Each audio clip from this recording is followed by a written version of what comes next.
Thank you so much, worship team, for leading us into the presence of the Lord. Happy anniversary, GCF Pampanga.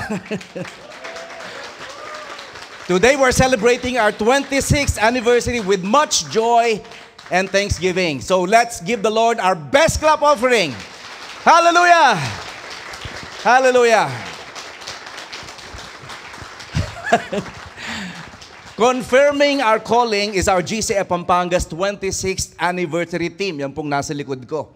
And also, that's the title of our new sermon series on the letter of Paul, the second letter of Peter, rather. Yan, 2 Peter po, yung ating sermon series for this segment of the year. And with this theme and sermon series, we endeavor to appreciate how our calling leads to our sanctification as we grow in grace and in the knowledge of our Lord and Savior, Jesus Christ. Of course, many of you are already aware that 2 Peter is all about growing in the grace of God. Growing in the grace of God. This is the epistle's overarching theme, a concept vitally important to us as individual believers and as a faith community. So brothers and sisters, today we get to kickstart this new sermon series as we celebrate our anniversary. And our message for this afternoon is entitled Great and Precious Promises from 2 Peter 1 verses 1 to 4. Great and Precious Promises from 2 Peter 1 verses 1 to 4. Please remain standing as we read the Word of God together. Our reading is from the book of 2 Peter chapter 1 verses 1 to 4. I'm going to read from the English Standard Version of the Bible. Please read along with me our text for this afternoon. Ready? Let's read together. Simeon Peter, a servant and apostle of Jesus Christ, to those who have obtained a faith of equal standing with ours, by the righteousness of our God and Savior Jesus Christ, may grace and peace be multiplied to you in the knowledge of God and of Jesus our Lord. His divine power has granted to us all things that pertain to life and godliness, through the knowledge of Him who called us to His own glory and excellence, by which He has granted to us His precious and very great promises, so that through them you may become partakers of the divine nature, having escaped from the corruption that is in the world because of sinful desire. May the Lord add blessing to the reading of His Word. Please join me in a moment of prayer. Father God, thank you for giving us the opportunity to worship you through songs. And now, Lord, we dedicate our hearts to you as we worship you through the study of your Word. Will you please allow your Holy Spirit to be our true teacher this afternoon? We want to glorify Christ in this place. We want Jesus to be the center of our consciousness. So please be our true teacher, glorify yourself, and transform your people. Thank you so much, Lord. We bless you, we honor you, and we dedicate this time to you. In Jesus' name we pray. Amen. Amen. You may now take your seats. Once again, allow me to catch my breath.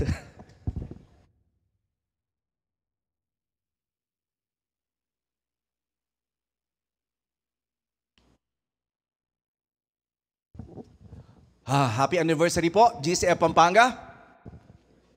Ayan. Parang hindi kayo masaya, no? 26 years na tayo. Can you imagine that? 26 years of God's constant faithfulness. Out of those 26 years, ako po yung senior pastor ninyo, 15 taon. Can you imagine? What a ride! Tunay nga na napakabuti ng ating Panginoon. Dinala niya tayo kung saan tayo nandun ngayon.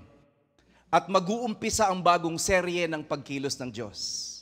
Kaya nga ang ating tema, confirming our calling. Mga kapatid, let me just remind you, the church is much bigger than we are. Ang simbahan ay mas mahalaga, mas importante, mas dakila kaysa sa atin. Tayo mga instrumento ng Diyos, pero ang gusto ng Panginoon, maluwalhati natin siya sa ating pagiging isa bilang katawan ni Kristo. Mangyayari lang yon kung tayo mismo ay aware sa mga pangako ng ating Panginoon. Konting background lang po tungkol sa ating teksto. The author of 2 Peter names himself as Simon Peter. Bagamat merong mga debate kung si Peter nga talaga ang author nito, in the Greek text, it is spelled in the Old Hebraic form, Simeon. Now, why am I telling you this? This element lends support to the Petrine authorship of this epistle since pseudonymous authors would probably use the common spelling.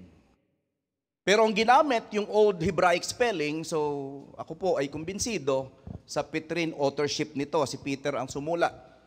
At syempre yung mga scholars nagtatalo, bakit iba ang tema, ang dating nung 2 Peter dun sa 1 Peter? Parang mas malapit daw dun sa Jude kaysa sa 1 Peter. Malaking possibility ibang amanuensis. Naalala ninyo, nung sinulat niya yung 1 Peter, sino ang kanyang amanuensis, yung kanyang sekretary? Katatapos lang ang sermon series natin, si Silvanus or Silas. Pero dito, parang iba yata yung kanyang amanuensis. Some scholars believe baka daw si Jude kasama dun sa sumulat. Regardless, ano man ang katotohanan dyan, mga kapatid, ang tiyak natin na andito yung apostolic approval ni Peter. Na andito yung ideas niya at yung kanyang nais mangyari na pinararating ng Diyos ang naisulat dito. Now, the term servant na ginamit niya sa kanyang sarili, because Peter introduced himself not only as an apostle but also as a servant. A servant. Now, yung word na servant is actually doulos in Greek. Ang ibig sabihin nun actually slave. Lagi kong sinasabi sa atin, yung word na yan, madalas ina-interpret na servant, pero ang tunay na kahulugan yan, slave, alipin. At ganun ang tingin ni Pedro sa kanyang sarili. He's a doulos, a slave, which signifies he was bought or ransomed by Jesus Christ, and thereby belongs to Him by right of purchase. Alam mo ba, hindi lang si Pedro ang binili ng Panginoon, hindi lang si Pedro ang niransom ni Lord, ikaw din. So you belong to the Lord. You are a doulos, a servant, a slave. You belong to Christ by right of purchase, mga kapatid. Now, slaves are bound to their masters, and they must always obey every command. Kung ikaw ay alipin, nangangahulugan, wala kang kalayaang pumili ng mga bagay-bagay. Ang masusunod dapat yung kalooban ng iyong amo, yung kalooban ng iyong master. At ito exactly yung kino-communicate ni Peter about himself. I don't have any agenda. Ang mahalagang agenda, ang agenda ni Kristo. Yun ang ibig niyang sabihin nung tinawag niya ang sarili niya bilang doulos, bilang slave. On the other hand, as an apostle, Greek apostolos, Peter was a representative. Dinesignate niya ang sarili niya bilang representative ni Lord, representative sent by his master, with an authoritative commission as an envoy, bearing and speaking God's words. Huwag tayong magkamali. Hindi lang siya basta alipin na sumusunod sa kalooban ng kanyang Panginoon. Siya din ay isang apostol na nakalaan ng buhay para maging instrumento ng salita ng Panginoong Diyos. Very, very important at very, very significant na mapansin natin ang mga bagay na yan. Now, the author, aside from claiming to be an apostle, speaks of being an eyewitness of the transfiguration in verses 12 to 18 ng chapter 1. Okay? He also asserts to have written a previous letter. So, ang tingin ko, yung nire-refer niya dyan ay yung 1 Peter. Sumulat daw siya ng naunang liham at siya daw ay saksi sa transfiguration ni Christ. Lahat ng evidence within the letter itself nagpo-point doon sa Petrine authorship, mga kapatid. So Peter's discernment that he will soon die, parang nagpapaalam siya dito Alam niyo, mga kapatid, mahalaga yung yung communication ng mga taong nagpapaalam. Usually kasi yung mga taong nagpapaalam, pinakamahalaga na lang yung focus. Hindi na sila nagpe-pay attention sa mga non-substantial, non-important, non-priority. Ang focus nila yung pinakamahalaga. Yung 2 Timothy, Deuteronomy, at itong 2 Peter, sinulat ito ng mga taong nagpapaalam. malapit ng kunin ni Lord. So, anong ini-imply dito ni Peter?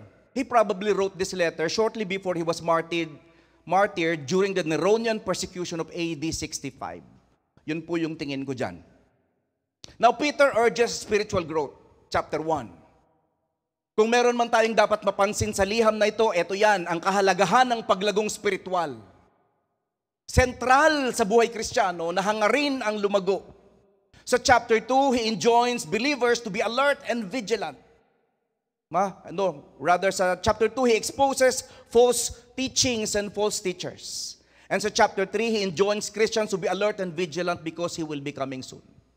Yan po yung laman, yung isang buong alon nitong 1 Peter. Of course, hihimay-himayin natin yan sa pamamagitan ng pulpitong ito sa mga darating pang linggo. But the letter highlights that the apostles' preaching was based on eyewitness testimony. Verses 16 to 19. And that the prophetic writings are divinely inspired. Verses 20 to 21. That the divine judgment is coming. Chapter 2, verses 3 to 10. And that Christ will return soon. Chapter 3, verses 5 to 10. Yan po yung alon ng mga mensahe ni Pedro sa liham na ito. While 1 Peter comforts and encourages suffering believers, persecuted by hostile outsiders, 2 Peter exposes false teachers and scoffers within the church. So hindi lamang po yung danger sa labas. Pag hindi tayo nagbantay, pag hindi tayo naging vigilant, meron ding danger sa loob. Mga puwersa, mga elementong naghahasik ng division sa body of Christ. Na pinipigil yung paglago ng gawain ni Kristo. Dahil sa kanilang mga maling pagtuturo. For our soul-searching questions, mga kapatid, mahalagang magbulay-bulay tayo ng malalim tungkol sa tekstong ating binasa. Why did Peter introduce himself as a slave? Bakit kaya sa dinami-dami ng description na pwede niyang i-assign sa kanyang sarili, ang tawag niya alipin? Parang hindi yata yun masayang pakinggan, lalo nung first century. Diba? And yet he called himself a slave. And why did he call himself an apostle? Ano bang gusto niyang i-accomplish? What did he hope to communicate through those terminologies? Bukod pa dyan, mga kapatid, we often hear people uninterested in theology complain that knowledge puffs up. Diba? Yung mga segments ng Christian church na ayaw mag-aral ng theology, nagko-complain, knowledge puffs up. Ano lang yan? Knowledge lang yan, di mahalaga. Why then did Peter say that grace and peace are multiplied as we grow in our knowledge of God? So ang sinasabi ni Pedro dito, imposible kang maging banal, mabuhay ng maayos. Maunawaan yung biyaya ng Diyos. Ma-encounter yung kapayapaan na unique nang gagaling lang kay Jesus kung wala kang knowledge about God and Christ. Napakahalaga po nung knowledge dito sa 2 Peter. Unfortunately, yan naman ang kinatatamaran ng maraming mga Kristiyano, yung mag-aral. Hindi ba? Now, napansin din natin, ini-insist ni Peter yung sufficiency ni Christ for all of life. And we need to ask ourselves, is the sufficiency of Christ an overstated dogma? OA lang ba tayo? Exaggerated lang ba talaga tayo? Pag sinasabi nating sufficient si Christ sa lahat-lahat ng aspeto ng buhay? Or are we just misunderstanding kung ano yung gustong sabihin ni Peter? Are we exaggerating the text too much to say that God's resources in Christ are sufficient for all of life and godliness? Totoo ba talaga yun? Na sufficient si Lord? And finally, how do God's great and precious promises function in the lives of believers? And how can we escape the corruption in the world due to sinful desire? Kahit born again ka na, kahit regenerated ka na, kung mapapansin mo at kung hindi ka magiging vigilant, may mga desires kang contrary dun sa will ng Panginoon. Paano mo ma-overcome yan? Paano mo magagawa yung will ni Lord sa life mo? Masusunod yung kalooban niya kahit na nga minsan hindi ka nag-agree. Anong kinakailangan mangyari? Why are some Christians defeated? By lust, by anxiety, by anger, by bitterness. Why is there so much unforgiveness in the body of Christ? Bakit ganon? Anong kinakailangan gawin para ma-overcome ang lahat ng mga bagay na yan? Our sermon for this afternoon is composed of 3 points. Point number 1, we have a common faith of equal standing before God from verses 1 to 2. Point number 2, we have been granted all that we need for life and godliness, verse 3. And point number 3, our last and final point, we have been given God's promises to become partakers of the divine nature from verse 4. Now let's immediately launch ourselves to point number 1. We have a common faith of equal standing before God from verses 1 to 2. Mga kapatid, tradisyon natin sa GCF Pampanga na i-insist, we are a brotherhood and sisterhood of equals. Tayo ay kapatiran ng magkakapantay-pantay. Bagamat meron sa ating piling mga elders, mga deacons, mga pastors, pero ini-insist natin yung kanilang pagiging pastor, elder or deacon, role nila yon, hindi yun rank. As far as God is concerned, tayong lahat ay kapatiran ng magkakapantay-pantay. Magbibigay po ako ng isang babala para sa ating lahat. Hindi tayo lalago sa ating pananampalataya. Hindi natin madidiscovery ang mga biyaya ng Panginoon. Hindi natin mai-encounter yung kapayapaang nagmumula kay Kristo kung i-insist natin na merong mga mas mataas kaysa sa iba. Kung i-reject natin yung katuruan ng Biblia na tayo ay magkakapantay-pantay sa harapan ng ating Panginoon. Mga kapatid, imposible naman tayong maging magkakapantay-pantay economically. Talagang merong may kaya, merong mahirap, at merong sobrang hirap. Diba? Meron talagang mataas ang IQ. Merong moderate, ang talino. Meron naman talagang BOBO. Diba? Kinakailangan nating tanggapin yung reality na yun eh. Pero napaka-sweet. Bakit? Pagdating sa pananampalataya, tayo ay magkakapantay-pantay. Recipients of the same salvation. Kaya nga sa paanan ng krus, mga kapatid, pantay ang lupa eh. Hindi tama na insist natin na dahil meron tayong role na ginagampanan sa simbahan, mas mataas tayo kaysa sa iba. If you are called by the Lord to lead, you are called to serve. You're called to serve. You're called to be humble, meaning to have that desire in your heart to treat others better than yourself.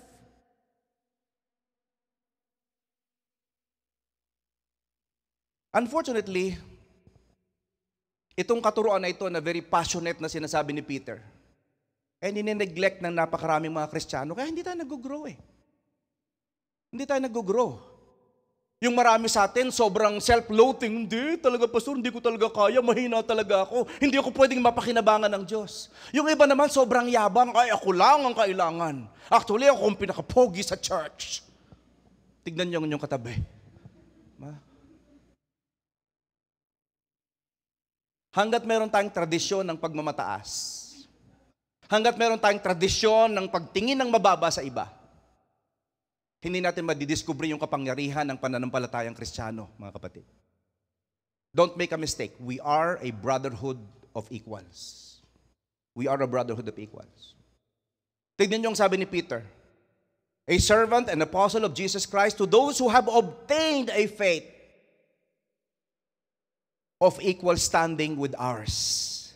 By the righteousness of our God and Savior Jesus Christ, may grace and peace be multiplied to you in the knowledge of God and of Jesus our Lord. Mga kapatid, please remember this.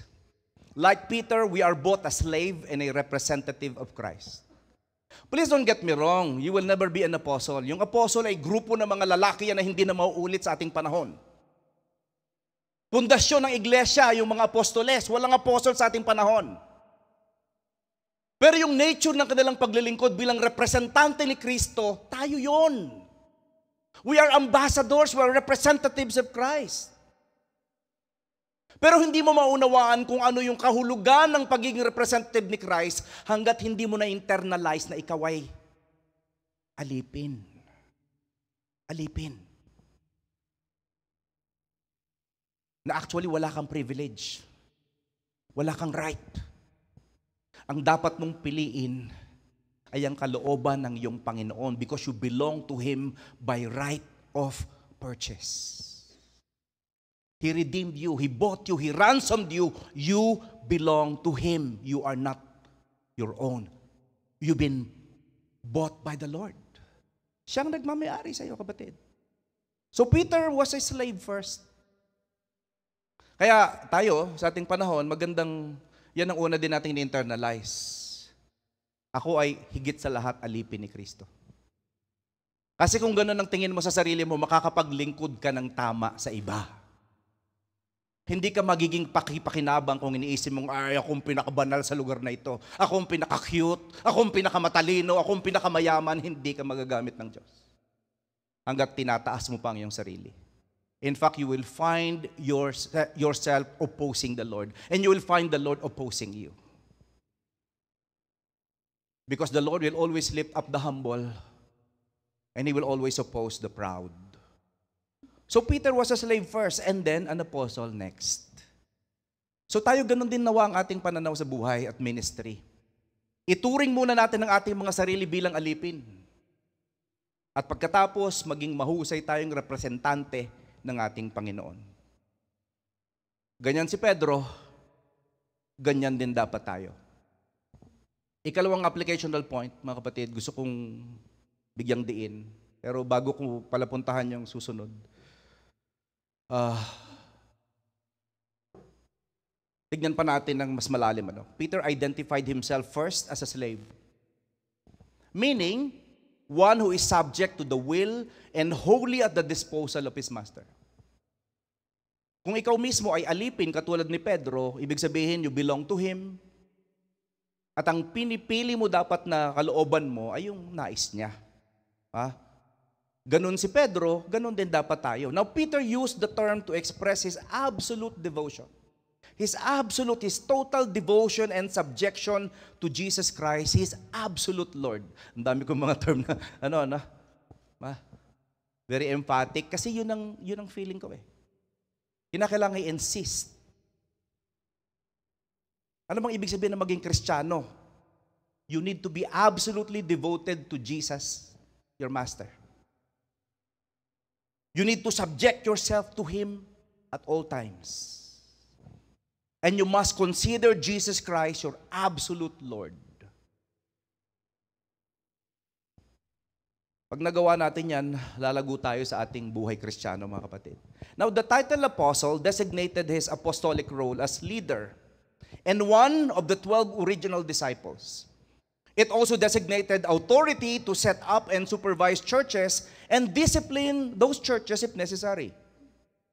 Even more than a title of authority, apostle, the word apostle means one sent on a mission. Like an envoy or an ambassador. Thank you, Sister G. Namumuo na ba yung pawis sa noo ko? Ayan. Salamat. So, tayo ay mga ambassadors ni Christ. Katulad din ni Pedro. So, susunod nating applicational point, like Peter's recipients, we stand by faith through the righteousness of Christ. Verse 1, second part. Anong ibig kong sabihin, we stand by faith through the righteousness of Christ? Mga kapatid, listen and listen well. It was a forensic and an alien righteousness that we possess. Ibig sabihin, yung katuwiran, pagiging matuwid sa harapan ng Diyos ay legal standing. Hindi yan aktual na kabanalan. Huwag tayong magpikian sa isa't isa. Nagpapatuloy yung sanctifying work ng Holy Spirit sa life mo, pero nung ikaw ay naging Kristiyano, hindi naman siya gumawa ng himalang instantly, tinanggal ng lahat ng mga, desire mo for bad things or evil things. Hindi naman ganun eh. Pero ang ganda niyan, binalot ka ng Diyos sa kabanalan ni Kristo. When we say forensic righteousness, ibig sabihin, yan yung righteousness na pinagkakaloob. Parang katulad sa korte, pag nagdesisyon ng judge. Kaya ang sabi doon sa second part ng verse 1, to those who have obtained a faith of equal standing with ours, by the righteousness of God and Savior Jesus Christ. So kaninong righteousness yun? Kay Christ, actually, hindi naman sa atin. Now, the author wrote to believers who shared the same precious faith. The same precious faith he and the other apostles had. Faith given to them by the Lord Jesus Christ. Ito ay katuwiran, kabanalan na pinagkaloob ng Diyos. It was not attained, it was obtained. It was not gained, it was given, mga kapatid. Katuwirang ipinagkakaloob, hindi ina-attain, hindi ina-achieve. Now, Peter reassured his readers that their faith was equal to the faith of the apostles. And I would like to assure you, your faith, GCF Pampanga Central, is equal to the faith of the apostles. Sila Pedro ay kapatid din natin nakapantay. It was just as precious and just as sure, for it was faith in God and in Jesus Christ, who, by His death, made people right with God. Make no mistake, Christ justified us with a forensic righteousness. Inulit ko na naman, explain ko further. In theology, forensic righteousness means that a person is declared righteous by God in a legal sense. In a legal sense. Like a judge in a courtroom declaring someone innocent rather than implying an actual moral transformation within that person. So nung naging born again ka, kaya ka na-save, kaya ka naligtas dahil dun sa legal standing na pinagkakalob sa'yo ng Diyos by faith, by your faith in Christ. Kaya hindi tayo pwede magmalaki, mga kapatid. Yung pagiging katanggap-tanggap natin sa harapan ng Diyos, gawa din niya, hindi naman natin gawa, mga kapatid. So wala talagang lugar para magmaragul sa isa't isa. Para magmalaki sa isa't isa. Dahil ang kabanalan, initial na righteousness na meron tayo, pinagkaloob naman, hindi mo naman yan na-gain personally. Forensic righteousness refers to God's act of declaring someone righteous based on Christ's sacrifice, not on their own merit, essentially giving them a legal standing as righteous before God. At ang ganda pa nito, mga kapatid, listen and listen well. Kung din-justify ka ni Lord, dineclare ka niya as righteous dun sa justification. Ang ibig sabihin nun, yung trabaho niyang inumpisahan, tatapusin niya. Kaya kung ikaw ay justify niya, anong susunod niyang gagawin? Isa-sanctify ka niya. At kung ngayon, ongoing yung sanctification ni Lord sa life mo, anong susunod na mangyayari? You will be glorified with Christ. Kaya nga, pag tunay kang born again, pag tunay kang Kristiyano, wala kang talo. Meron kang assurance. Meron kang security. Dahil naintindihan mo ng kaligtasan mo ay hindi nakabase sa iyong sariling mga gawa, nakabase completely doon sa ginawa ni Jesus sa krus ng Kalbaryo. Yun ang ibig sabihin, mga kapatid. Mahalagang balik-balikan natin ang mga katotohanan ito. Also, like all true believers, grace and peace are multiplied in our lives via the knowledge of God and Christ. Yung pong biyaya ng Panginoon, yung undeserved favor. Yung peace ni Lord, yung kapayapaan, ibig sabihin cessation of hostility between God and man. Yung kapayapaan na yon, nare-receive natin because of our knowledge of Christ. Sa madaling salita, mga kapatid, kung hindi mo kilala si Jesus, if you do not know Christ personally, if you are not related to Him, wala kang righteousness, wala kang salvation, walang ongoing sanctification in your life, at walang glorying parating.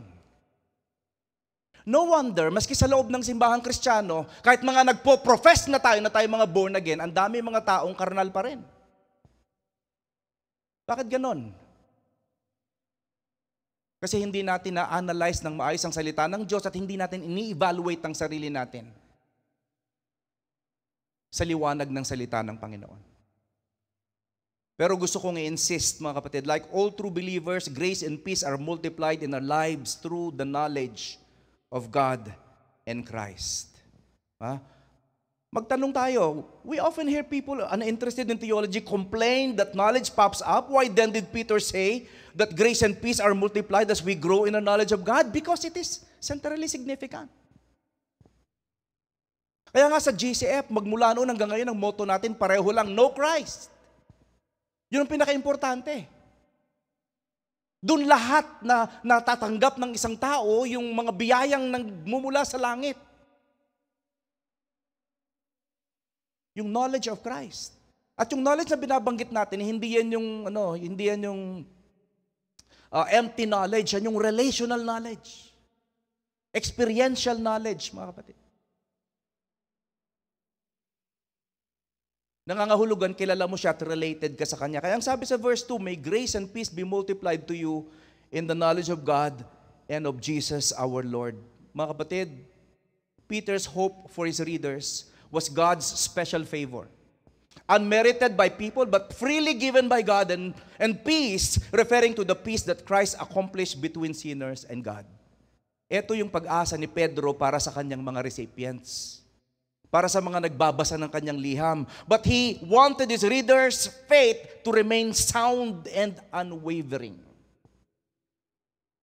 Kinakailangan hindi tayo nalilito sa mga basic tenets ng ating Christian faith.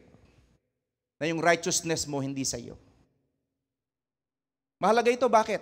Yung mga taong naniniwalang kaya sila kagamit-gamit sa Diyos dahil matalino sila, magaling sila, banal sila. Yan yung natututong maging mapagmataas. At hindi nagagamit ni Lord yan mightily. Nadi-divide pa yung church sa pamamagitan ng mga taong ganyan na mapagmataas. Mga kapatid. So Peter wanted his readers to remain in that sound faith. Manatili sila sa tamang pananampalataya at pagkilala kay Jesus. Now, Peter communicated clearly that only by knowing Christ deeply could they experience greater grace and greater peace. Sino dito ang gustong maka-encounter na mas marami pang biyaya at mas maraming kapayapaan? Taas nga yung kamay. O yon, halos lahat tayo gusto natin ng biyaya. Gusto natin ng kapayapaan. Anong kinakailangan gawin? Lalo mong kilalanin si Jesus. Directly proportional sa knowledge mo about Christ, yung grace na available sa life mo.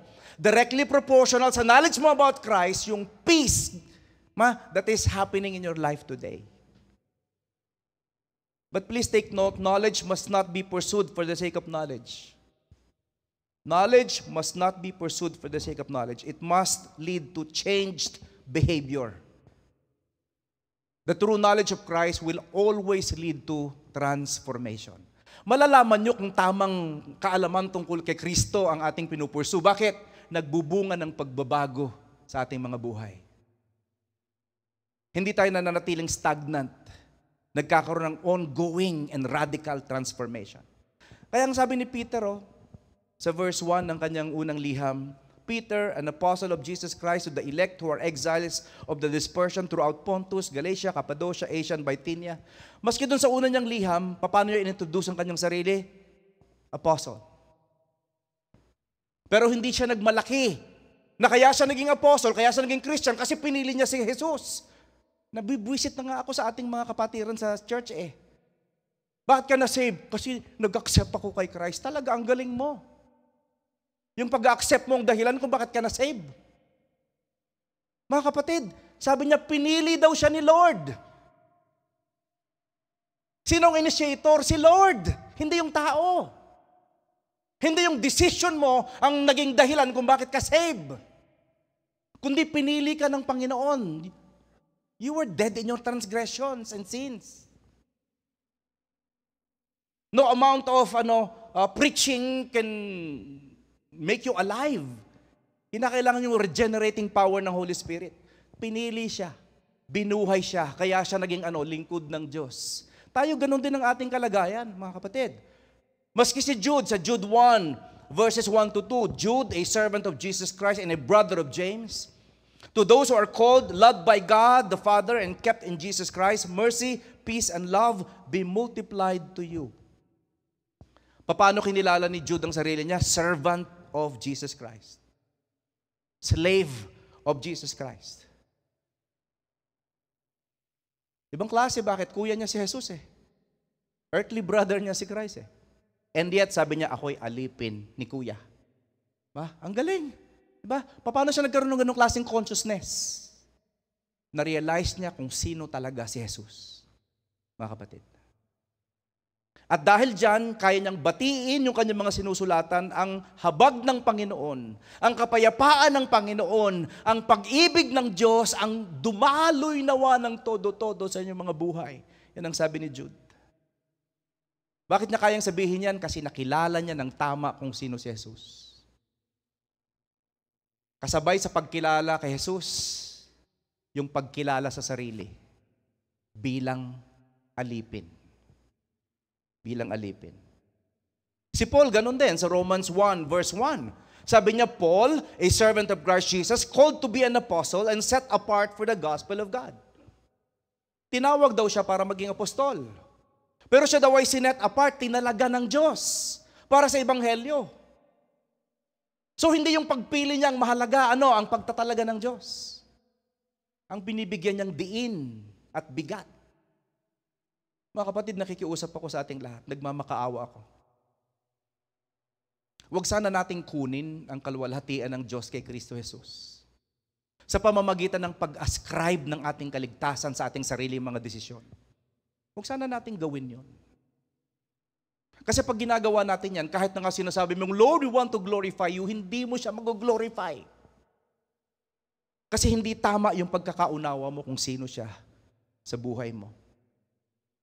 Inuulit ni Pedro sa Philippians 1 verse 2, grace and peace to you from God our Father and the Lord Jesus Christ. Yung biyaya at kapayapaan, nag-uumapaw sa buhay ng isang Kristiyanong nakakilala ng tama kung sino si Jesus. Ang tanong, ikaw sa iyong kinaupuan, kilala mo ba si Jesus? Tama ba talaga yung pagkakakilala mo sa Kanya? Point number 2. We have been granted all that we need for life and godliness from verse 3. We have been granted all that we need for life and godliness from verse 3. Mga kapatid, pagkatapos tayong iligtas ng Panginoong Diyos sa pamamagitan ni Kristo Jesus, hindi niya tayo iniwan para to our own devices. Na bahala na kayo dyan, ha? Total, pinakilala ko ng sarili ko sa inyo, ha? Nireveal ko ng sarili ko, bahala na kayo. Hindi ganon. Patuloy niyang pinagkakaloob ang lahat-lahat ng ating pangangailangan para mamuhay bilang Kristiyano. If you ask me, I think it is the Lord Jesus Christ who is living the Christian life for all of us. I don't live my Christian life because if I do, I will always fail. Pero salamat, it is Christ living in me. Yun ang ibig sabihin ng salvation ko. It is Christ living in me. At ang lahat ng kailangan ko sa Kanya nagmumula at pinoprovide niya ng walang mintis. Nakakalungkot naman kung ang kagalakan mo, security mo, kinukuha mo, hinuhugot mo sa mga significant others na tao sa paligid mo. Okay lang naman na mahal mo talaga yung asawa mo. Meron talagang mga kalalakihan dito eh. Sabi sa akin, Pastor, mahal ko po talagang misis ko. Sinasamba ko siya, higit sa kanyang akalang iniibig ko lang siya. Ganong klase, di ba? Mga dramang bukid, no? Pero mga kapatid, gusto kong bigyang diin. Ang pinakamalalim, pinakamatayog nating pag-ibig dapat kay Kristo dahil siyang nagkakaloob ng lahat-lahat ng ating pangangailangan.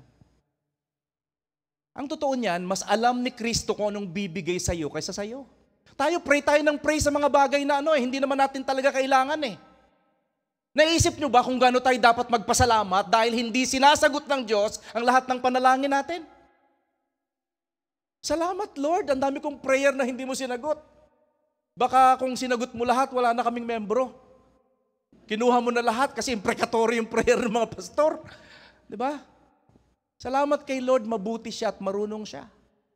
Sa Kanya nagmumula ang lahat-lahat, mga kapatid. Ang sabi sa verse 3, His divine power has granted to us all things that pertain to life and godliness through the knowledge of Him who called us to His own glory and excellence. Mga kapatid, tignan niyong maigi. His divine knowledge, His divine power has granted to us all things that pertain to life and godliness. Ipinagkaloob.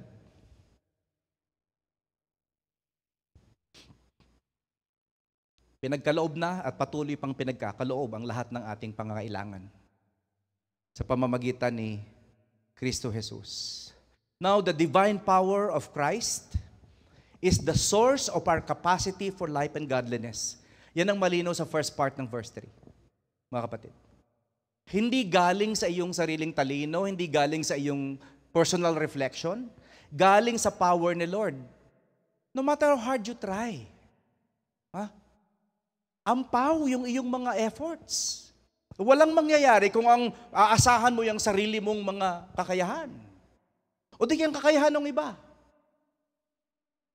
Magtatagumpay lang tayo pag nakasandal tayo sa kapangyarihan ng Diyos kay Kristo Jesus. Yung capacity natin for life and godliness, yung pagiging banal, mabuhay ng maayos, nakabase yan sa kapangyarihan ng Diyos kay Kristo Jesus. Kaya napansin nyo ba yung mga taong close na close kay Lord? Sila yung mga taong napapansin niyo ang bilis-bilis ng transformation sa buhay nila. Napansin nyo ba yon? Kasi si Lord yung pinagmumulan ng power to be transformed.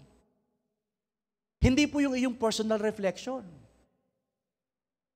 Nakakalungkot nga may mga Kristiyanong iniisip, Pastor kaya naman ako maayos ang buhay ko kasi daily ako nagde-devotion. Talaga lang.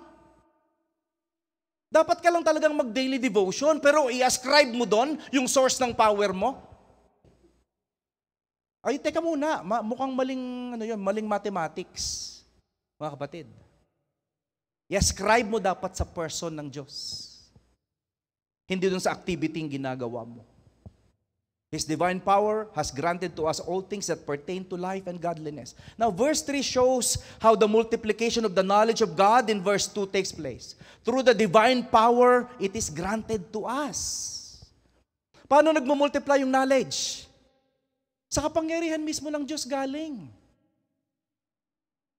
So, magpasalamat tayo sa Panginoon na unawaan natin ang Kanyang salita. Kasi yung kapasidad mong maunawaan ang Ebanghelyo, yung kapasidad mong lumago sa pananampalataya, sa pamamagitan ng salita ng Diyos, galing din sa Kanya yung capacity na yan.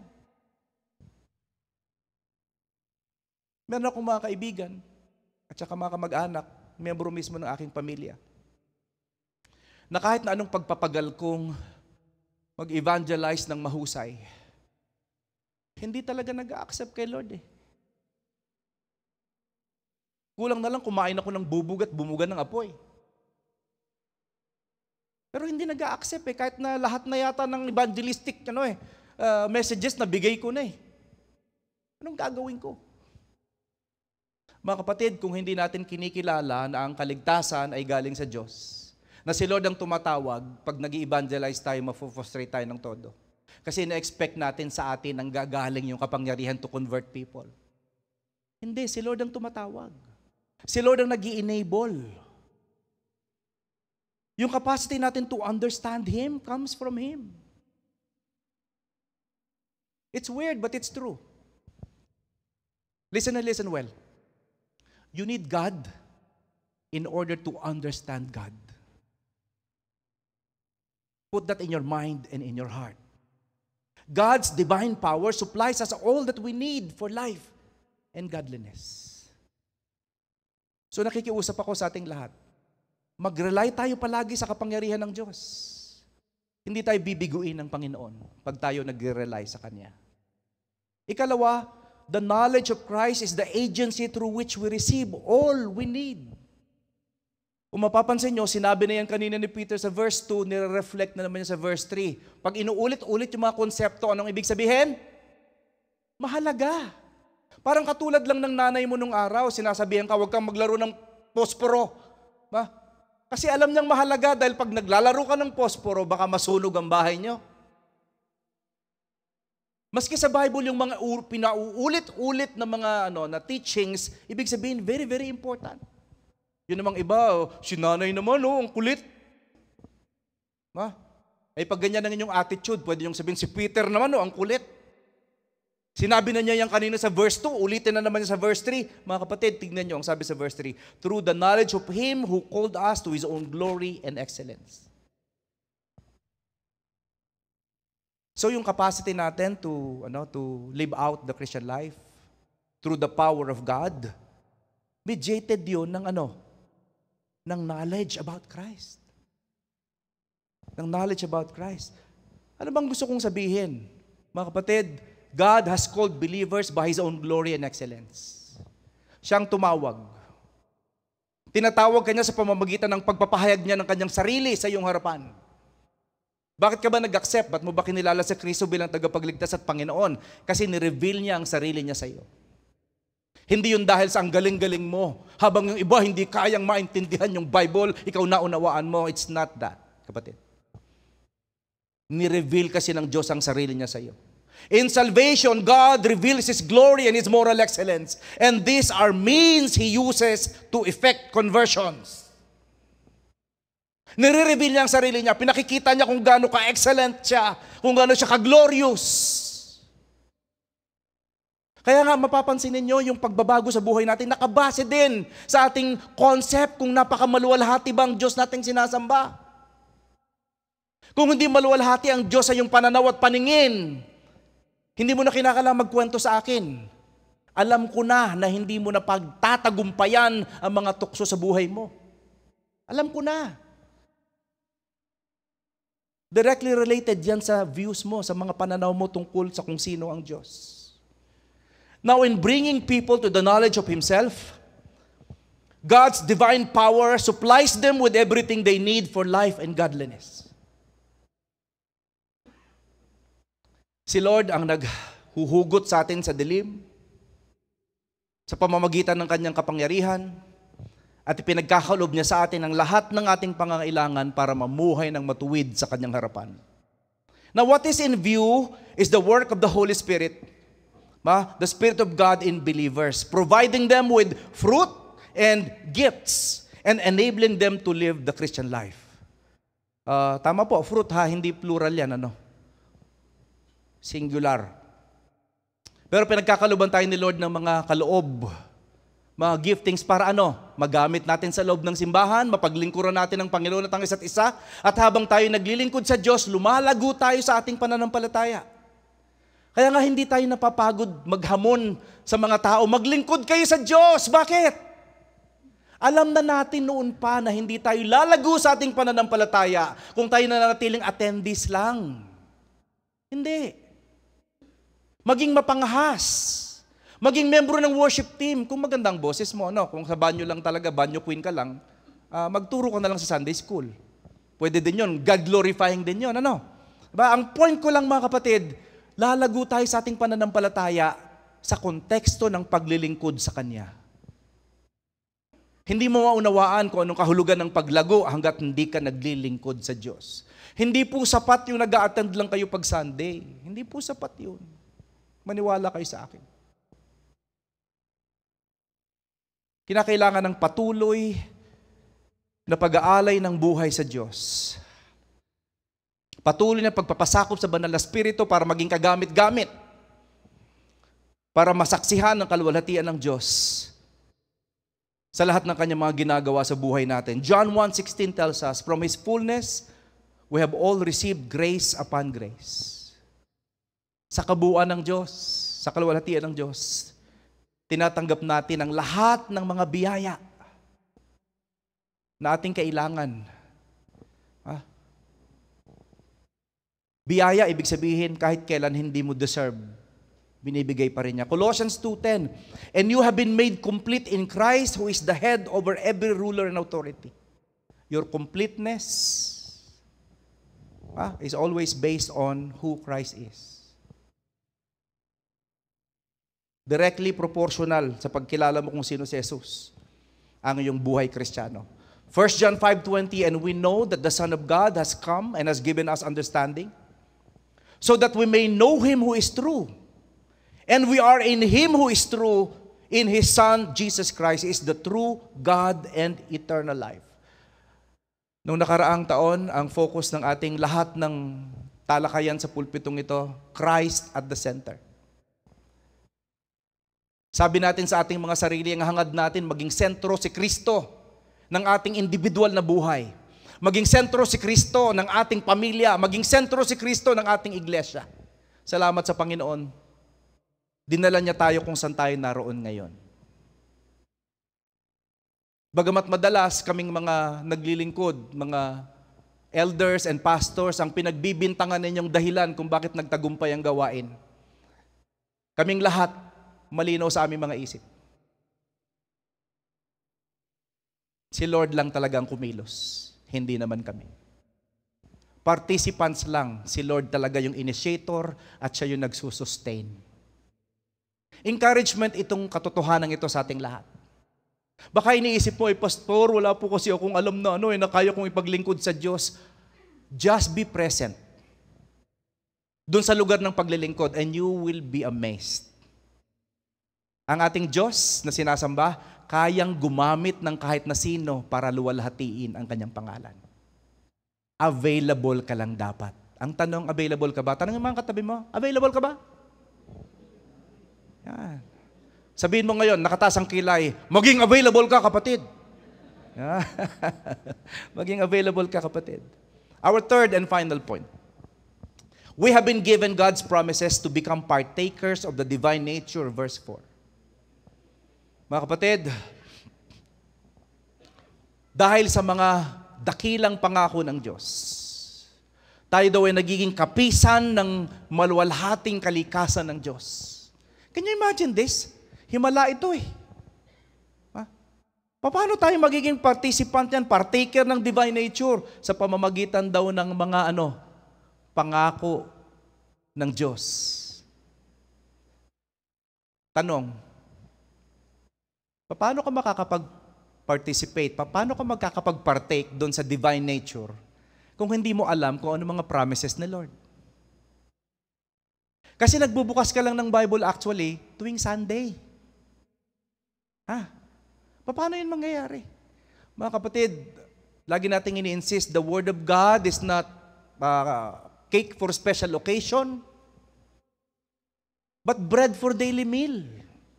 Diba? Ay, kung ayaw mo ng bread, edi sinangag for daily meal. Pwede din. Diba?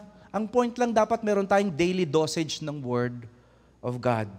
Mahalaga yun na makita natin. Kaya ang sabi sa verse 4, by which He has granted to us His precious and very great promises. Tignan nyo yung kanyang mga words na ginamit, precious and very great promises. Anong purpose daw? Anong dahilan? So that through them you may become partakers of the divine nature, having escaped from the corruption that is in the world because of sinful desire. Mga kapatid, pinagkaloob na daw yung mga pangako na yan. Kaya wag mong sabihin sa Diyos na, Lord, pasensya ka na, tao lang. Kaya ako nagfe-fail, tao lang. Hindi ka tao lang. Kristiyano ka. Dapat iba ka. Kristiyano ka. Templo ka ng banal na Espiritu ng Diyos. Hindi pa pwedeng katulad ka ng mundong ginagalawan mo. Tanggalin na natin sa ating kaisipan yung ano lang talaga ako, tao lang kasi ako, kaya ako nagkakamali. Nagkakamali ka, bumibigay ka sa tukso kasi yun ang pinlano mo. Yun ang realidad. Pero available sa iyo ang kapangyarihan ng Diyos to resist all temptation. Pero I would like to encourage you mga kapatid.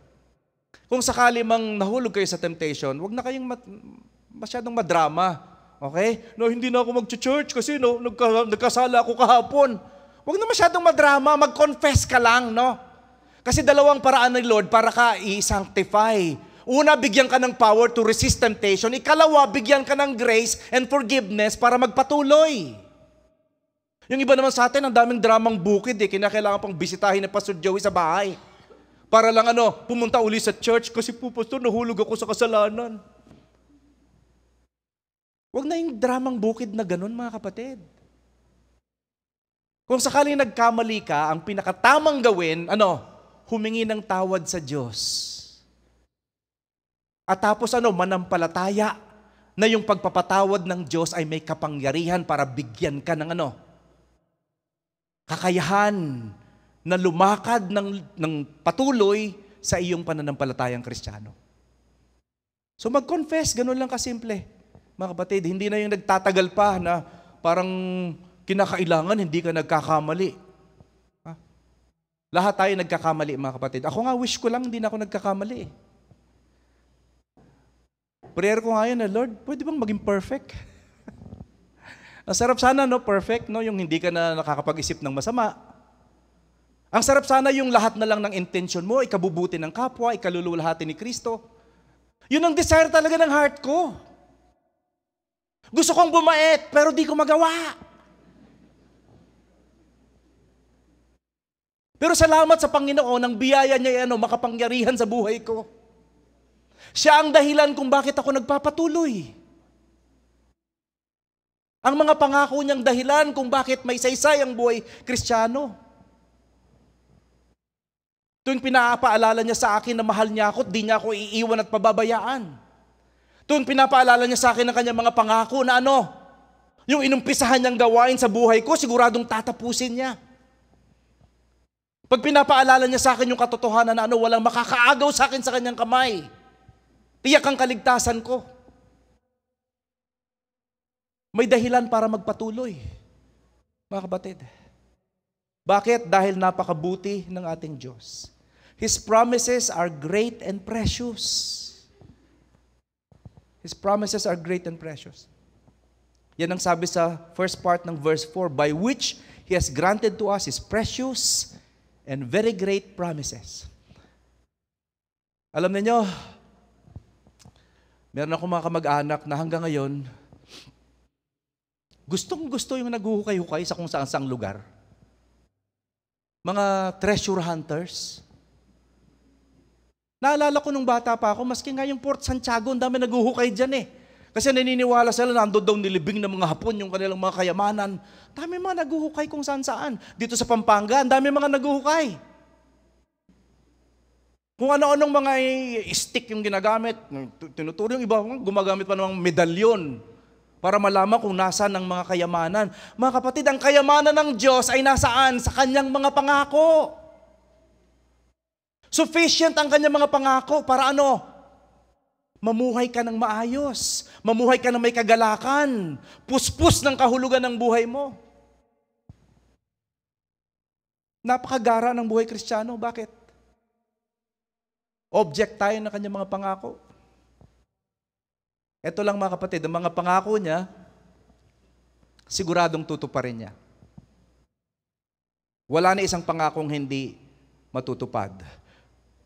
The word for promise, Greek, epangelmata, is used only in 2 Peter 1 verse 4 and 3:13. Twice in the Bible, 2 beses lang occurrence niyan. And it implies an emphatic public announcement. Ibig sabihin yung mga pangako ng Diyos, hindi niya inililihim. Yung iba sa atin, umiibig pero nililihim, ayaw mong iaminin, di ba?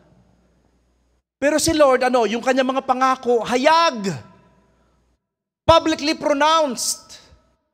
Kaya pag hindi ka nababago ng kanyang mga pangako, pag hindi nabubigyan ng kahulugan ng buhay mo sa pamamagitan ng kanyang mga pangako, ikaw may problema. Hindi ang Diyos. Dahil ang lahat ng kapangyarihan na kailangan mo para mamuhay ng tama bilang Kristiyano, naandun lahat nakabaon sa kanyang pangako. At hindi mo na kinakailangang maghukay ng malalim. Nandun lang lahat. Kaya nga, the sufficiency of God's resources in His promises through Christ must never be doubted or questioned. Mga kapatid, makinig po kayong maigi. Huwag sana kayong magduda sa katotohanan ng pangako ng Diyos. Na sapat si Kristo para sa atin. Sapat ang kanyang mga pangako. Sa lahat ng iyong mga pangangailangan. May mga pagkakataon siyempre na parang insecure ka. Hindi mo sigurado kung ano mangyayari bukas eh. Pero sapat si Kristo sa lahat ng pangangailangan mo. Sapat siya sa pagtanda mo. Sapat siya sa mga kinahaharap mo sa kinabukasan. Sapat siya maski sa kasalukuyan. Kinakailangan mo lang tignan ang kanyang mga pangako. His great and precious promises. Christ has given us all His rich and wonderful promises. And what are those promises?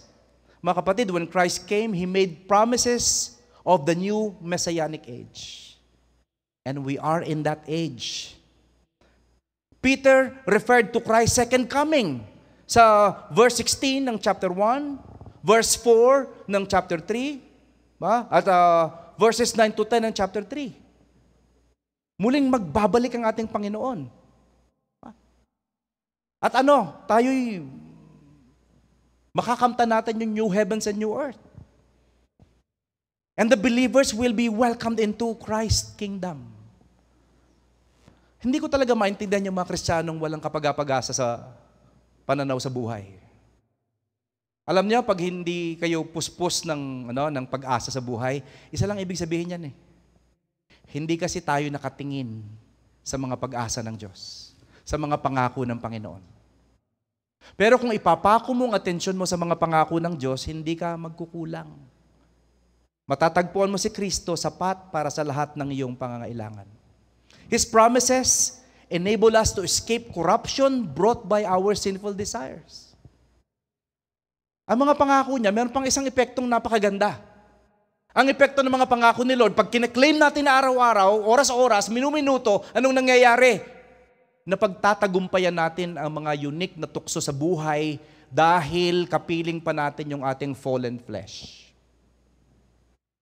Hindi po totoo yung dualistic theology na merong dalawang aso sa iyong pagkatao, isang asong itim at puti, at ang lalaki doon ay kung sinong pinababahog mo. Yan ang teaching ng Roman Catholic Church, dualism. Hindi po yan totoo. Wala ka ng old nature, the old is gone, the new has come. Ang nature operational in your life is the nature coming from God. Bakit po meron pa rin akong mga temptation na na-encounter?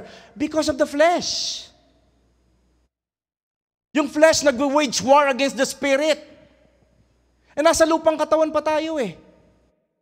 Pero salamat sa Panginoon, may katiyakan ng tagumpay. Hindi ka ma-defeat ng flesh.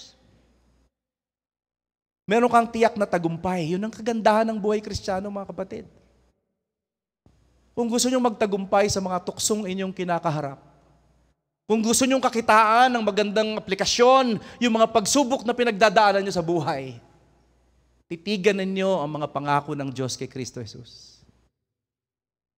Pag nawawalan kayo ng pag-asa, isa lang ibig sabihin yan. Hindi mo kasi kine-claim yung mga promises ni Lord.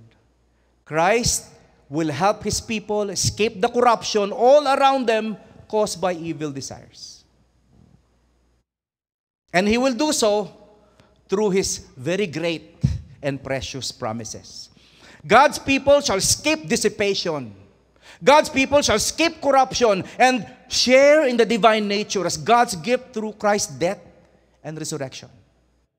Bakit meron kang power na talikuran ng tukso?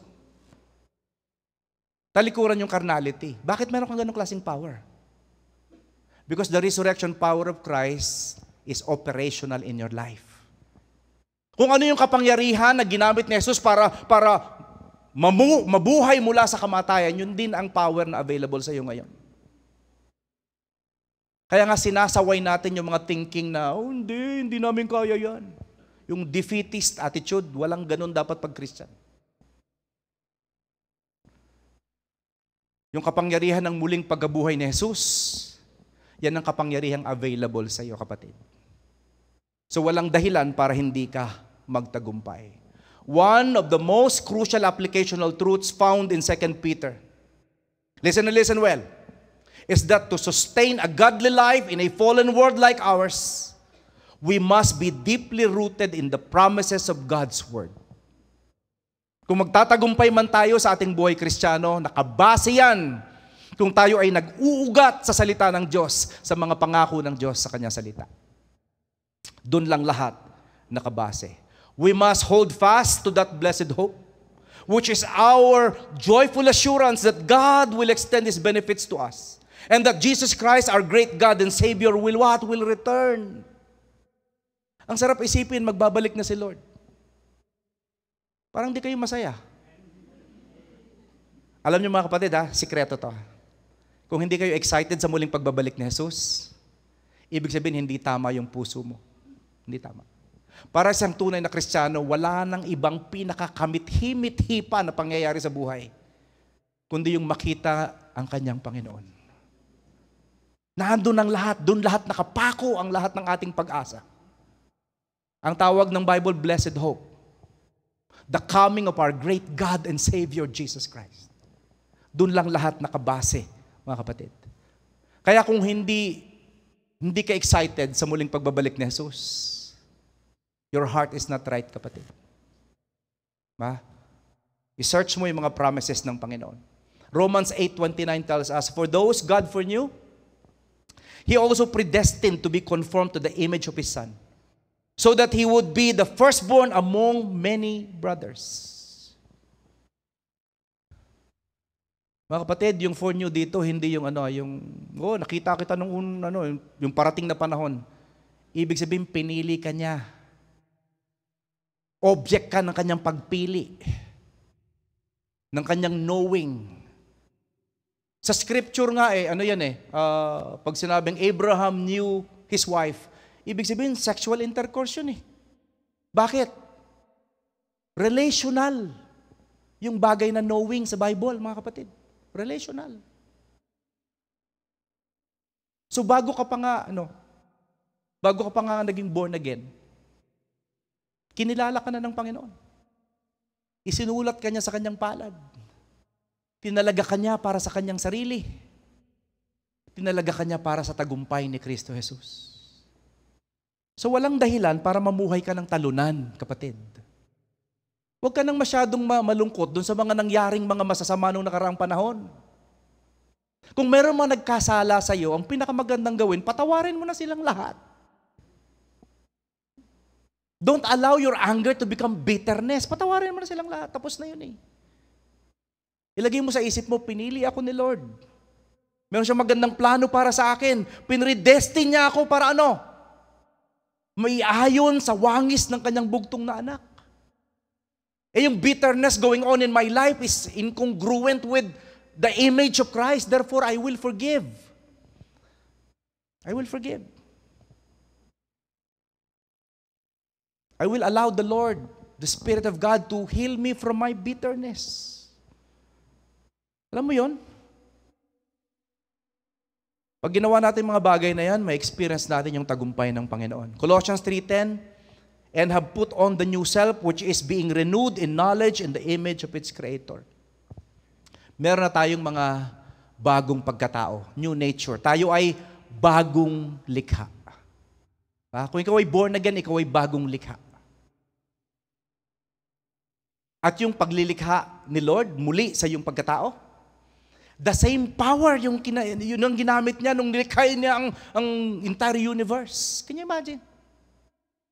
Imaginein mo yon, na born again ka. Bakit? Ginamit niya yung kapangyarihan niya na Actually, ginamit din niya nung likhain niya ang lahat-lahat sa iyong nakikita sa paligid. Ganun katindi ang pag-ibig ng Diyos kay Kristo Jesus at sa ating lahat. At tayo daw ay ang purpose ng life natin, may ayon sa wangis ng ating Panginoong Jesucristo. Kaya nga, meron tayong calling. Our calling is to put on the new self. To put on the new self. Created to be like God in true righteousness and holiness. Hubarin mo na yung dati mong pagkatao. Hindi na yan bagay sa iyo, kapatid. Ibihis mo si Kristo. Tanong, pag tinitignan ka ba ng mga tao, si Kristo nakikita sa iyo? O yung dati pa rin? Tingnan mo nga yung katabi. Ay, pastor, kamukhang-kamukha ni Jesus. Etong isa, pastor, kamukha ni Caiaphas. Mga kapatid, sa aking pagwawakas ngayong hapon, Filipino evangelicals in our time and age are badly in need to hear the prophetic message of 2 Peter. Kailangan ng simbahang Kristiyano sa ating panahon ang mensahe ng liham ni Pedro. Napakahalaga. Why? This is because in our generation, holiness and Christ-likeness seem to be going out of vogue. Parang hindi na uso. Parang hindi na uso yung kabanalan, yung katuwiran. Maski sa mga Kristiyano, ang hilig nating magmataas sa isa't isa. Napansin niyo ba? Parang hindi na uso yung maging kawangis ni Kristo. A large segment of Filipino evangelicals are immature triumphalists with a shallow commitment to God's Word and an overemphasis on feelings and experiences. Ito ang ating ina-emphasize. Feelings, experience. Mahalaga naman yung mga bagay na yan, mga kapatid. Pero hindi yan yung priority. Ang priority, God's Word, yung self-revelation ni Lord about Himself. In fact, you can never understand who you are by looking into your life. You can only understand yourself and your life by looking to God. Dahil siyang may imbento ng buhay mo kapatid. So please don't overemphasize feelings and experience, no. Ang sentro dapat si Kristo at ang kanyang salita. Now, some Christians overemphasize their freedom, and even non-believers are shocked by their arrogance and loose morals. Saved naman ako, pastor. Once saved, always saved na Kaya okay lang na maglagay ako ng pampadulas dito sa sa kontratang kinasasalihan ko ngayon. Ikaw naman, kontraktor ako pastor Ganyan lang talagang buhay. At least may grace. Talaga? Ganun ang tingin mo sa buhay Kristiyano? Actually, mga unbelievers nasa-shock sa atin Sa ating pagmamataas at sa ating mga loose morals, kung ano-anong mga natin na-inventong mga maling gawi. Sa harapan mismo ng mundo, ine-exhibit natin ang ating pagkakawatak-watak. Ilang beses na tayo nakakita, mga Kristiyanong nagdidemandahan sa isa't isa. Ang issue lang naman ay konting pera. O di kaya konting offense. Dadalahin mo pa yung issue sa hukuman? At ipapahiya mo ang karangalan ng iyong Panginoon? Can you imagine this? Nakakashock talaga mga Kristiyano, mga kapatid. Still others are being led astray by ministries and ministers that twist Scripture. And they greedily focus on personal gains and abandon sound morality and theology. Pero sa church na ito, we always insist. Christ at the center. And our goal is to confirm our calling from Him. Always, mga kapatid. Always. Mga kapatid, napapalibutan tayo ng mga taong mapag-imbot. Mga taong kung ano mga claim sa sarili.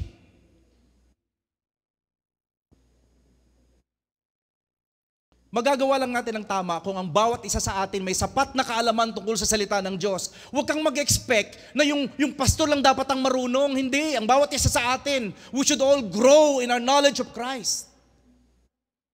Para pag merong temptation, merong false teachers, false teachings, you can immediately defend the truth. Pero let me just remind you, kasi Peter reminds us that the antidote to the most toxic heresy is faithful teaching of the true knowledge of our Lord. Yan pong antidote. Sa lahat ng mga kamalian sa paligid, ang tanging sagot, tamang pagtuturo ng salita ng Diyos. Pagtuturong nakasentro kay Kristo, pagtuturong naghahamon sa mga tao ng sumunod sa Kanya. Hindi lang tayo nagtiteach ng Word of God, mga kapatid. We teach people to obey our Master. Yan po yung mahalaga. It is indispensable that we grow in our knowledge of Christ. Mga kapatid, God's purpose for saving you is not just to bring you to heaven. Ano kasi na swerte? Just to bring you to heaven? No. It's not just to bring you to heaven, but to make you grow into the character of Christ. Kaya kayo niligtas ng Diyos kasi gusto niyang may implant yung person ni Christ sa iyo. Spiritual birth is only the beginning. Spiritual growth must necessarily follow. Katulad nga ng sabi ni Dr. John MacArthur, Sabi niya, growth is one of the essential signs of life. Where there is no spiritual growth, there is good reason to question whether spiritual life exists. And I agree with him completely. Kung Kristiyano ka na ng 5 taon, o 2 taon o 3 taon, tas hindi ka nag-grow, ang sabi ni John MacArthur, merong sapat na dahilan para pagdudahan ng iyong kaligtasan. Kasi ang kaligtasan mo dapat naghahatid ng paglago sa iyo. Kapatid, naghahatid ng paglago sa iyong buhay. Ang ating outline ngayong hapon, we have a common faith of equal standing before God from verses 1 to 2. Point number 2, we have been granted all that we need for life and godliness from verse 3. And our third and final point, we have been given God's promises to become partakers of the divine nature from verse 4. So mga kapatid, let us all continuously seek to know Christ more. Keep on knowing Christ and keep on growing in Christ. Magwawakas na ako. Pero gusto ko lang magbalik tanaw sa nagdaang mga panahon. Ito po yung ating 12th anniversary. Ayan. Noong 2011, yun ang ating 12th anniversary. Ang speaker natin si Pastor BJ Sebastian. Parang kailan lang noong mga panahon na yon. Speaker natin si Pastor BJ. Naalala nyo ba, nag-ano pa tayo? Anong tawag dyan? Nag-motorcade. Ha? Eh, nasa Amerika na yung bata na yun na namimicture. Anak yan ni Ate Nisa. Ayan. Si John Dale yan, yung nasa litrato. Yung batang yan. Ha? Parang kailan lang. Pero 15 years ago na yan. Alam nyo kung ng mga tsura namin nung araw, 15 years ago? Eto. The same pa rin yung style ko, all black. Diba? Ano lang kaibahan? Payat pa ako noon at sariwa pa. Ngayon, lipas na. Diba? Pero tingnan si Pastor Mike, ba? Ang ganda ng buhok niya, no? Pero ngayon, mas kamukha na niya si Jesus. Si Pastor Raymond, tignan nyo naman, talaga yung pisngi niya, punong-puno pa ng laman. Ma? Si Pastor Joey, kagwapo. Si Doc Perry, madungsok. Parang Korean action star. Ano bang itsura namin nung araw, 15 years ago? Eto kaming dalawa ni Pastor Joey, Nung pareho pa kaming, sariwa. Para kaming mga ubas nung araw. Ngayon, mukha na kaming mga pasas. Lumilipas. Ang bilis lumipas ng panahon. O, di ba, si Dr. Maricar nagsusong lead. Si Ate Telma, tsaka sino yan? Si Ate Nisa. Si Ate Nancy, worship leader. Nancy Malyari. Can you imagine ng panahon na yan, Doon yan sa LSC building. At ganyan ang itsura ko noon. Next slide. Tignan mo naman. Diba? Anong weight ko niyan nung araw? Parang gusto kong bumalik sa dati, yung ganyang weight. Tingnan niyo naman, Ganyan ang itsura ko nung araw. Kaya ang prayer ko, sana maulit muli. Pero hindi na pwede. Yan ang mga itsura namin, yung pinakamamahal nating si Pastor Love, nung sa Pastor's Appreciation. Si Pastor Raymond, ako, tsaka si Pastor Joey, kami yung mga pastor nung araw. Mga 15 years ago yan. Dito nangyari ang lahat. Anong tawag sa building na to? LSC building. Yan. Ang kasya lang dyan nung araw ay 100. Pero nung dumating ako, nasa 65 yung membership ng church. Ganon yung numero natin nung araw sa GCF, San Fernando. GCF Pampanga. Parang kailan lang? Ang bilis lang talaga ng panahon. Unfortunately, yung anniversary natin 2012, wala yung mga litrato kasi yung photographer natin, anak nung malis Dinala lahat So, ewan ko ba, ba't ayaw iiwan yung mga pictures. Pero ito yung ating, nung 2013, 14th year anniversary. Reaching, reaping, rejoicing. Naalala niyo pa ba yan? Ang ating speaker nung araw, si G.D. Noel Pantoja. In-emphasize niya yung need for na mag-focus sa pag-reach ng ating community at pag-disciple ng nations around us. Pero pagkatapos noon, lumipat tayo sa Robinsons. Noong July 2013, yun ang ating unang pagpasok sa Robinson Star Mills. Naalala niyo pa ba yun? Na hindi tayo makapag-fellowship ng mahaba kasi kinakailangan alas 9 umuwi na dahil nasa mall. Hindi din tayo pwedeng dumating ng maaga kasi nagbubukas yung mall alas 10. Ang dami mga restrictions. Sa Robinsons Mall. Pagkatapos ng 2014 15th anniversary, impacting and discipling our community for God's glory. Ayan na. Naging mahusay na tayong gumawa ng mga slides. Andiyan na si Pastor Mike niyan ng mga panahon na yan. May mga gumagawa na ng artwork. Nung 16th anniversary natin, ito, God's constant faithfulness. Nung 2015. Parang kailan lang, pero yan ang ating naging plataforma ng mga panahon na yan. Ipaalala sa mga Kristiyano sa GCF Pampanga na ang Diyos ay tapat sa atin. Nung 17th anniversary natin, nung 2016, ito naman yung ating tema. Worship for life change mula sa Romans 12. Naging sermon series natin yung Romans 12, kung maalala ninyo. At syempre, nagkaroon na tayo ng buong epistle ni Paul to the Romans. Pinag-aralan din natin yan. Pagkatapos nito, nung 2017, ang ating 18th anniversary, Deeper in the Word, Wider in the World. Naalala niyo pa? Nangahas tayong lumago. Dati nag-iisa tayong maliit na simbahan doon sa LSC building sa may, street na nga ba yan? Lasatin Boulevard. Pero ngayon, meron na tayong 4 na local churches. And we're about to establish the 5th. Can you imagine kung saan tayo dinala ni Lord? Despite the seemingly unsurmountable problems we faced. Pero victorious si Lord. Kaya nga walang excuse para hindi siya luwalhatiin. Nung 2018, 19th anniversary natin yon. Building God's House. Naging sermon series natin yung Hagayay. Speaker natin dito si Pastor Larry Pabiona. Nung panahon na yan. At hinamon niya tayo na yung kahalagahan na patatagin ng iglesia. Ito yung favorite ni Pastor Mike, yung kanyang invento na 20 Together. 20th anniversary natin nung 2019. Sa Heroes Hall yan, mga kapatid.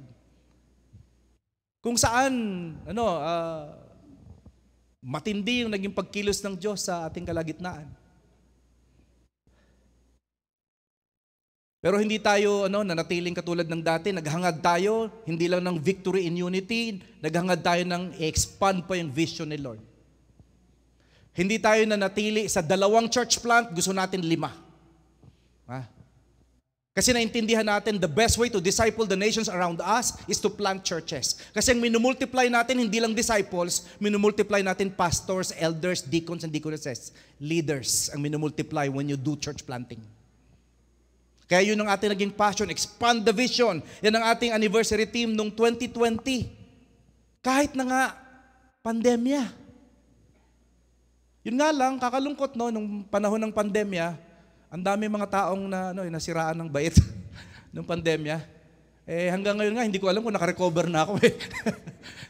Pero ang daming nasirang mga relationship pagkatapos ng pandemic. Lumabas kasi yung carnality ng mga tao. Ang daming natutong magrebelde laban sa kanilang mga leaders. Pero tignan nyo naman kung paano tayo binuo ni Lord. Lahat ng mga umalis, pinalitan. Ganun lang naman talaga sa Christian faith, mga kapatid. Nagpapatuloy lang palagi. Dito sa ating 21st anniversary, in-install natin si Pastor Mike para maging pastor, no? Diyan ka namin in-install nung 2020. Yan. At nung 2021, ito yung ating team. Vision 2025, our intentional journey as one body. Kinopya natin yung style ng GCF Ortigas. Kasi nga nakita natin yung power ni Lord sa life ng ating Mother Church sa Ortigas. At hindi tayo nahihiyang gumamit ng mga system na binibless naman ni Lord. So kinopya natin yung intentional journey as one body noong 2021. At hindi naman tayo binigo ni Lord. Pinalago niya yung ating gawain. Pinalago niya yung ating gawain. Pagkatapos niyan, naka-encounter tayo ng maraming mga problema. Pero ang ating sermon series, Crossing Currents. Kasi alam natin na mapangahas, delikado yung ating pagbiyahe sa buhay Kristiyano, pero alam natin may tagumpay sa dulo. Kaya noong 2022, sa ating 23rd anniversary, itong ating tema, Crossing Currents, Triumph over Turbulent Times. Obvious, no? Alam nyo na turbulent talaga ng panahon na yan. Kasi sa theme mismo ng ating anniversary, 23rd anniversary.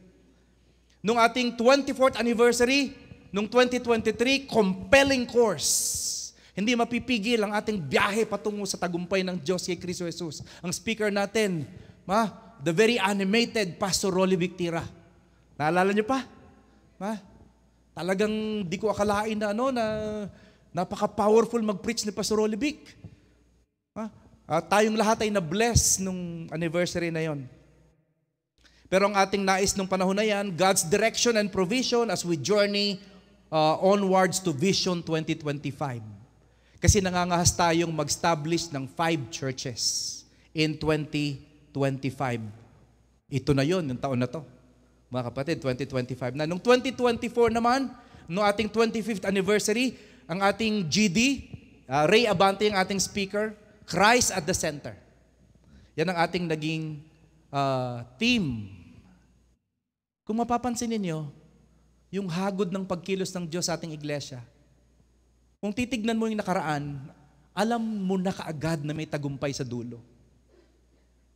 Bakit? Kasi si Lord ang nag-umpisa. Ang inumpisahan niya, siguradong tatapusin niya. Yun ang katotohanan tungkol sa kung sino ang Diyos. Kaya nga ngayong hapon, nag-celebrate tayo ng ating 26th anniversary, confirming our calling. Bakit? The Lord will raise another leader na dadalahin tayo sa ating glorious future, mga kapatid. Kaya nga punong-puno tayo ng pag-asa. Punong-puno tayo ng kagalakan. Bakit? Napakabuti ng Diyos. Na binibigyan niya tayo ng mga leaders na mangunguna sa atin patungo sa magandang kinabukasang nilaan niya para sa ating lahat. Ngayong 2025, itong ating team, confirming our calling. Mga kapatid, yan yung hagod ng 15 taon na ako ang inyong pastor. Ang bilis lang, It's been 15 years. Salamat kay Lord na binigyan niya ako ng pagkakataong makapag-retire ng maaga-aga. Sa ganung paraan, makabawi naman ako sa aking mga naging pagkukulang sa aking pamilya at sa iba pang mga tao. Salamat sa Panginoon kasi binigyan niya ako ng opportunity na mag-refocus ng ministry ko to build new leaders for the church. Nakakapangilabot po ang kinabukasan ng Sibak. Nung tinignan ng mga leaders ng Conservative Baptist ang mga pastor, mga kapatid, 80% ng mga pastors, 50 years old pataas. Ibig sabihin, darating ang panahon, ang mga Sibak churches, walang mga pastor. Kasi hindi tayo nag-i-invest sa mga batang pastor. Yung mga senior pastors natin, yung mga matatandang mga pastor, mga kapit tuko sa posisyon. Ayaw nilang mag-release ng authority para bigyan ng pagkakataon yung iba. Ayaw mag-focus dun sa pag-develop ng new leaders. Sadly. Pag nangyari yung nakakatakot na yan, kasalanan din natin, mga kapatid. Pero salamat sa Panginoon, binigyan niya ako ng chance na i-focus yung aking ministry doon sa pag-develop ng younger leaders for the church. Yun ang passion ng heart ko ngayon, to develop and disciple young leaders for the church. Kaya nga sa pagwawakas ko, let us all seek to know Christ more. Keep on knowing Christ. Keep on growing in Christ. Here at GCF Pampanga, we are in the ministry of knowing Christ deeply and making Him known widely. To God be all the glory. Let's pray. Father God, thank you for giving us the grace and the endurance to listen to your word. Thank you, Lord, for giving us the opportunity to look back. Tuwing nagbabalik tanaw kami, nakikita namin kadakilaan ng pagkilos mo sa aming mga buhay. Maraming salamat. Hindi naging perpekto ang lahat, pero Lord, sa pamamagitan ng iyong biyaya, makahulugan ng lahat ng nangyari. At nakikita namin ang tagumpay mo sa nagdaang panahon. At dahil dyan, Lord, hindi kami magkukulang ng tiwala sa iyo para sa mga tagumpay na ipagkakaloob mo sa amin sa kinabukasan. Napakabuti mo sa amin. Patuloy ka nawang maging sentro ng aming buhay, ng aming mga pamilya, ng aming iglesia. At sa pagkakataong ito, allow us, Lord, give us the chance, the opportunity to confirm our calling before you. We bless you. We honor you. We make much of you. In Jesus' name we pray. Amen. Amen. Amen.